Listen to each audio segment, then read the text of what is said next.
Peut-on programmer son cerveau pour changer des choses en soi ou changer des choses dans sa vie? Je vais vous expliquer un petit peu effectivement comment on peut faire ça, puisqu'on peut le faire. Et d'ailleurs, vous êtes au cœur aujourd'hui d'une session de séminaire de base PNL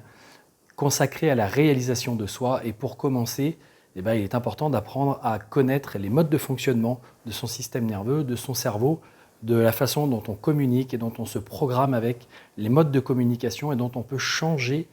un certain nombre de façons de penser, de façons de ressentir, de façons de réagir, de façons de se comporter, parfois avec beaucoup de facilité, beaucoup d'aisance. Et malheureusement, on n'est souvent pas informé de ça, on n'est souvent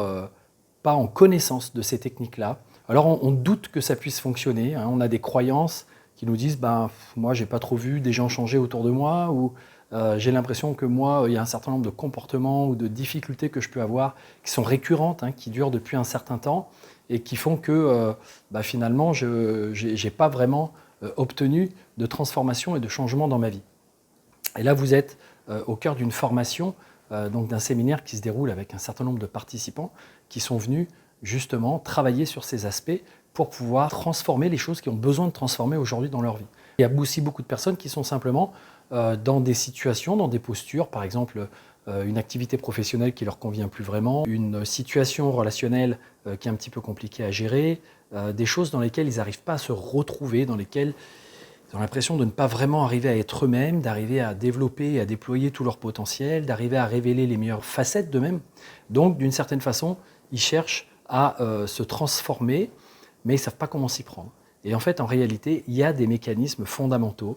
Il y a des mécanismes fondamentaux du développement humain qui ont été mis à jour, qui ont été modélisés, c'est-à-dire qu'on a créé des recettes par rapport à ça. Il y a quelques années en arrière, quand je dis quelques années, ça fait bientôt 50 ans, par les créateurs de la PNL, qui étaient donc des docteurs en psychologie, et qui se sont intéressés à des chercheurs, à des thérapeutes, à des accompagnants,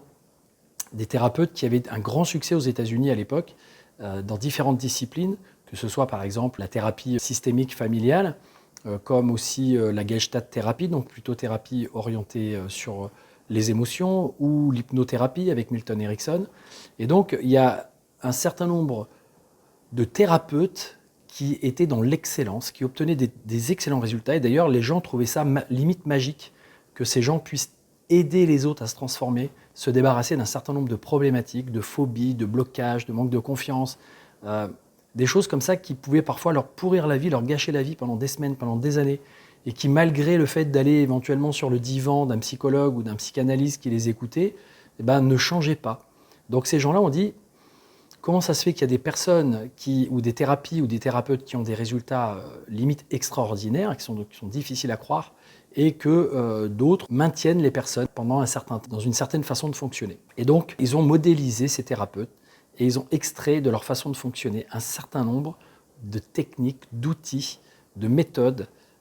qui sont très logiques et qui permettent d'aller activer à l'intérieur de nous des processus de pensée, des ressentis, donc des états intérieurs, aussi des modes comportementaux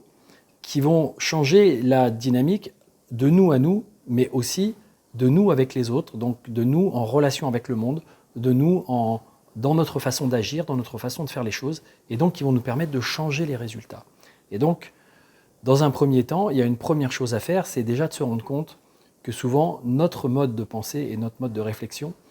se limite à une vision du monde qui est liée aux différents apprentissages que l'on a pu faire, qui est liée aux différentes connaissances que l'on a acquises, qui est liée aux différents conditionnements que l'on a pu avoir aussi, et qui fait qu'on pense le monde avec beaucoup de limites. Hein, on a une pensée et une relation au monde qui est souvent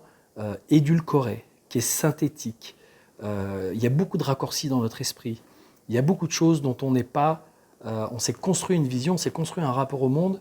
dans lequel il manque beaucoup de possibilités, beaucoup de richesses d'informations, de connaissances. Ce qui fait qu'il y a plein de domaines dans lesquels, et même nous-mêmes, c'est-à-dire même les domaines intérieurs à nous-mêmes, qui sont dans nos profondeurs, on se connaît souvent très peu, très mal.